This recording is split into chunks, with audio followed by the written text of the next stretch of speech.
Good morning to you. You're a cardiologist at St. Luke's Mid-America Heart Institute and the Vice President of Research at St. Luke's Health System.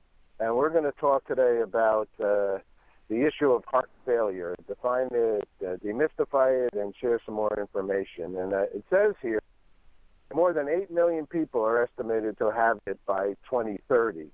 It is heart failure. Now more than ever, in the light of COVID-19, people are focusing on their health and how to take better care of themselves, especially those that are underlying conditions that makes them more vulnerable to the virus.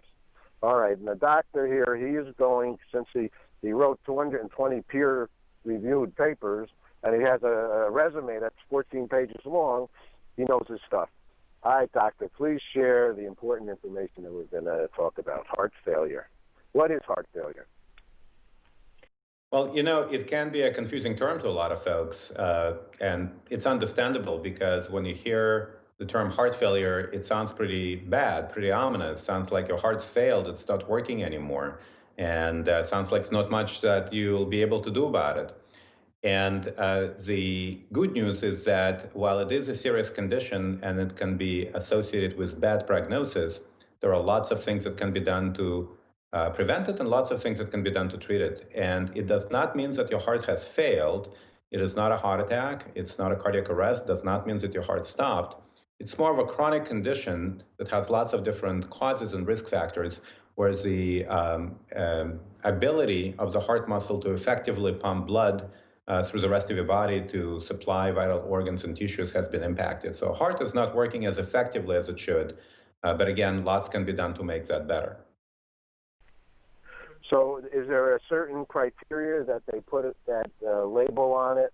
Is it certain, like, your blood's supposed to pump at XYZ amount, and if it's not, then maybe this person is having heart failure?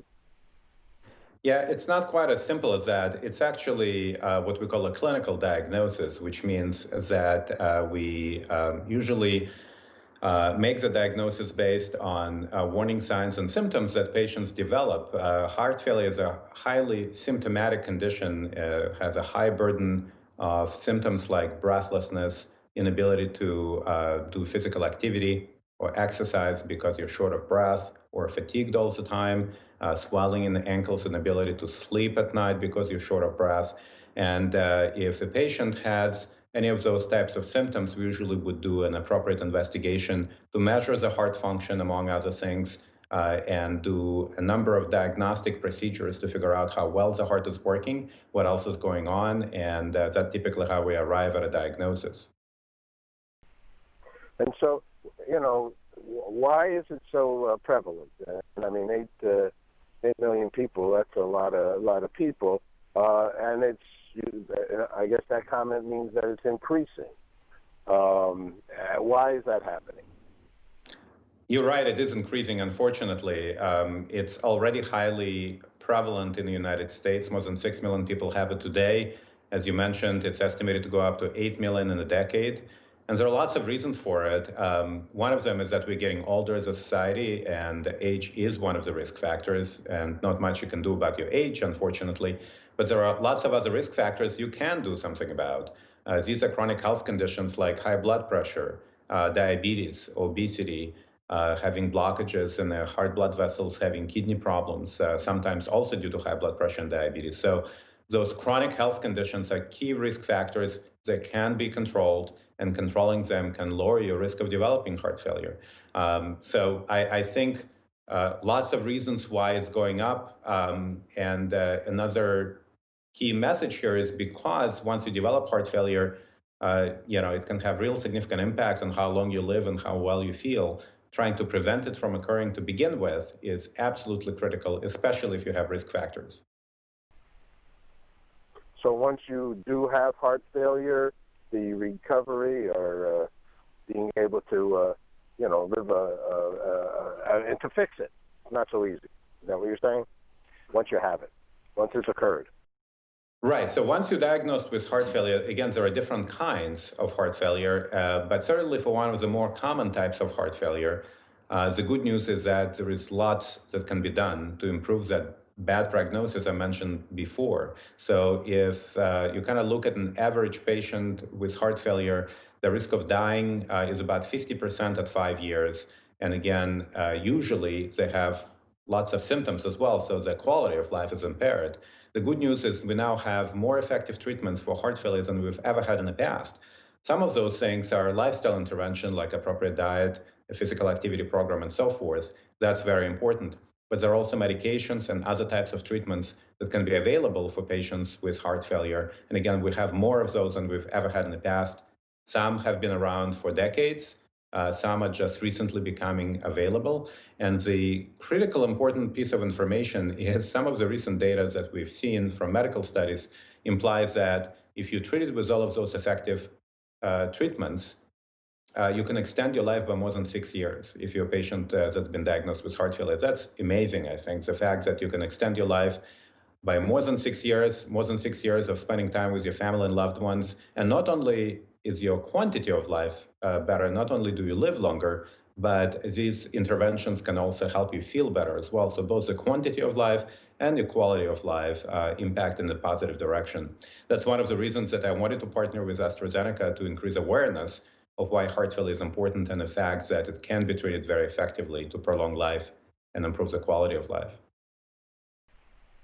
That's one great company, AstraZeneca. I've been doing this good news for 20 plus years. I must have done 100 shows with that company because one, they're educators, and two, they're for the people. They help people that can't afford drugs, medicine, and they're very socially conscious and responsible. So I thank you and I thank them for this opportunity to speak with you. So now, how does somebody know that they had heart failure? Boom, a heart attack. You're semi-out, or all things happen, right? How does somebody know that they have heart failure? What's the difference? Well, I think the critical part is the warning signs. Keep in mind that if you're developing any of those warning signs, you've got to bring it to attention of your medical professional, your doctor. And those warning signs are things like breathlessness, fatigue, inability to exercise or do physical activity because of those symptoms, swelling, inability to sleep well at night because you're short of breath. All of those things can potentially suggest that you may be developing heart failure, already have it. So if you have any of those warning signs, critical to bring it to attention of your medical professional and talk to a doctor. Especially with pandemic going on right now, some folks have been kind of delaying medical care. And, it's understandable, of course, because nobody wants to catch coronavirus, but your medical facilities around the country have really done a great job in most cases in terms of making it safe. And delaying medical care when you have warning signs like that is not a good idea. So talk to your doctor and make sure you get it addressed if you have any of those signs. And if you have one of those signs, and then you start to deal with it, can you over-exercise? Can you overdo it as well? Is that a concern for some? If they had a heart attack or they had heart failure, can somebody then, or is that good for you? Well, yeah, no, it's a good question. And I would say it all depends on where you are and what your personal situation is, which is, once again, talking to a doctor who knows your medical history, who knows your health conditions and your risk factors, and can give you personalized advice that's so important. So typically, exercise is a good idea, but again, it all depends on your own personal situation. So talk to a doctor about that as well. And I suggest, and I've been suggesting it always, and is to have a good doctor, go to your doctor, have an annual fix-up, go through the whole blood. I mean, I'm on a blood pressure, I'm on a triglyceride, and I've been on, for 10 or so years, or maybe more, 15 years, triglyceride, the blood pressure later on in my life. I'm 71. I do all I can to try to be wise based upon medicine. Medicine is helping save a lot of people. Isn't that so, Doc? I think medications can help with lots of different health conditions, including heart failure, as we've talked about. Talking to a doctor about different treatment options, lifestyle, and others is really critical. So you're absolutely correct. That's the right way to go. Is there a website that people can go to? Well, in addition to talking to a doctor, there is, of course, lots of information online. We live in an information age. So there are lots of sources. My recommendation would be to go to credible sources of information. One of the ones I would highly recommend is American Heart Association and other professional societies like American Diabetes Association and others that have lots of really, really good patient-facing information that's put there in digestible terms, very easy to understand, and really can learn a lot from those credible sources.